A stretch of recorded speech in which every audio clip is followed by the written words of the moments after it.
Hey, John Rose here, coming to you from Winchester, Kentucky on the farm on this March 23rd.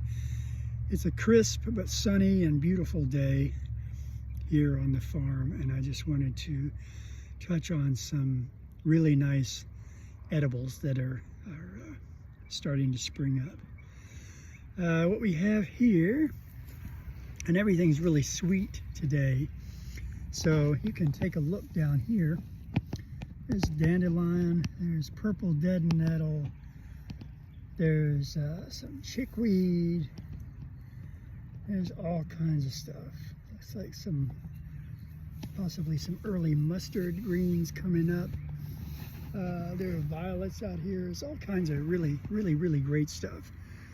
But today my favorite one is the humble dandelion. It's a beautiful plant, and so many people think it's just a noxious weed, but it's really amazing. And when it's in its early stage like this, there's no bitterness. As it gets older, it gets more bitter. But this thing is like candy, and so I highly recommend it. The other one is when you can get purple dead nettle when it's in its early stages like this. It's a beautiful plant, also considered somewhat of a noxious weed. It is a much earthier flavor than most, but when it's young like this and tender, it too is very sweet and good and really nice. Another one here is chickweed. There are several varieties of this. There's mouse-eared chickweed, which I think is might be what this is. And it's also a nice spring edible plant. Very mild and really good. And then one more here. This is a mustard variety. And it's a little on the spicy side, but it's really nice. And these things are great addition to a salad. I just went ahead and pulled this up because it's so prolific. You want to be really careful to make sure that you identify everything properly, and always do an edibility test. And I go over that in another video. I'll touch on it a little bit here because it's important. So you want to test these plants out first, and don't ever just grab a handful and take a bite. At the very least, touch it to your lip, touch it first to your arm, a real sensitive part of your arm or sensitive part of your body, and then see if you get a reaction after 15 to 30 minutes or something like that.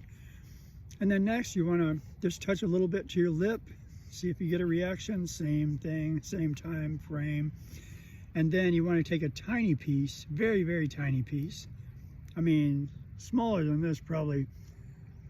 Take a little bite of that, chew it up, little, and then spit it out and see if you get a reaction. If you're good to go, you can continue to the next step, which is to actually take a small portion and swallow it, and then wait again. If no reaction, then you're probably good to go. Then take a little bit bigger and a little bigger, a little bigger, and try this with all portions of the plant, not just the flowering part, not just the root, not just the stem or the leaves, but the whole plant. And this is one of the ways to determine if a plant is edible. Now, some plants are just toxic, and you want to stay away from them. Such things as hemlock, which is starting to sprout up right now. Poison ivy, of course, another one. There are a few, but there are far more edible plants than there are toxic plants. And so right here are a few of the more edible and better plants. And I'll look down here again. You can see the purple dead nettle.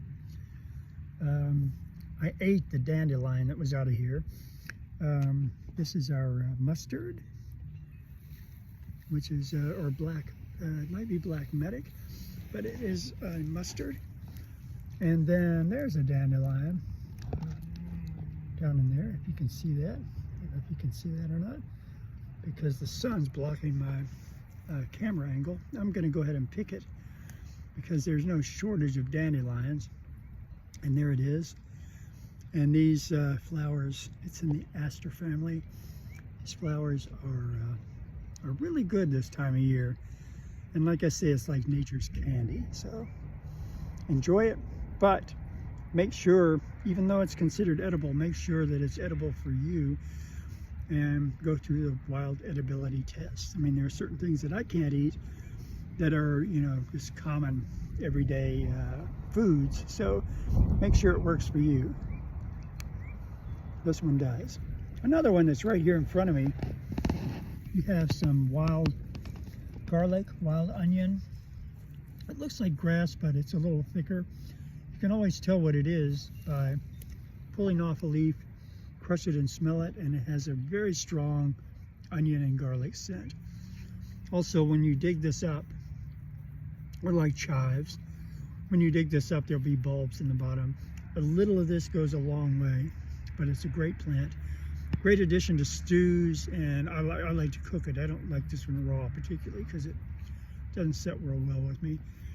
But the other things are great in salads and just good overall. There are even some good recipes for dandelion bread. I've made dandelion frittatas. There's a lot of goodness out there. So take advantage of this nice early springtime and have some good wild edibles. Again, I'm John Rose, and my website is roseworksproductions.com. I also write music and produce music and do a variety of other things, but one of the things nearest and dearest to my heart is bushcrafting and wild edible and medicinal plants. Take care.